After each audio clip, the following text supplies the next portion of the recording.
আজকে একটা ডেপুটেশনে মিলিত হলেন, কি ব্যাপারে এই ডেপুটেশনটা?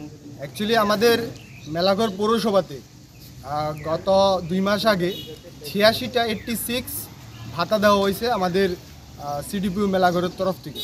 86টার মধ্যে 29টা ভাতা এমন ছিল যেগুলি আনঅর্গানাইজড ওয়ার্কারদের জন্য, মানে গৃহপরিচারিকারাও এই আনঅর্গানাইজড ওয়ার্কারের ভাতা প্রাপ্য বা ওনারাও পাওয়ার যোগ্য।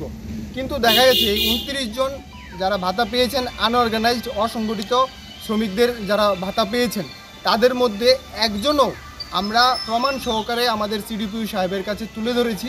আমরা confederation of free trade union of ইন্ডিয়ার তরফ থেকে, আমরা সিএফটি এর তরফ থেকে আমরা আমার মেলাঘর সিডিপিউর কাছে আমরা তুলে ধরেছি যে এই যারা 29টা ভাতা ওনারা দিয়েছেন আনঅর্গানাইজড ওয়ার্কার হিসেবে, এদের কেউই আনঅর্গানাইজড ওয়ার্কার না।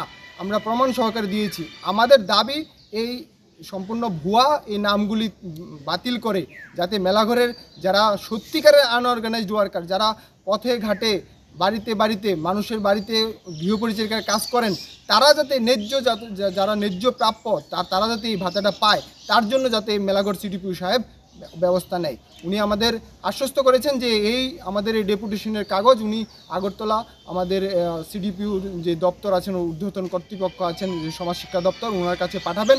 আমরা চেষ্টা চালিয়ে যাচ্ছি যাতে এই মেলাঘরের এই যারা গৃহপরিচারিকার কাজ করেন, যারা সত্যিকারের গৃহপরিচারিকার কাজ করেন, কোনো নেতার বউ না, কোনো নেতার বোন না, কোনো নেতার যা না, যারা সত্যিকারের গৃহপরিচারিকার কাজ করেন তারা যাতে ভাতা পায়, তার জন্য যাতে মেলাঘর সিডিপিউ কাজ করেন, তার জন্য আমরা চেষ্টা করছি।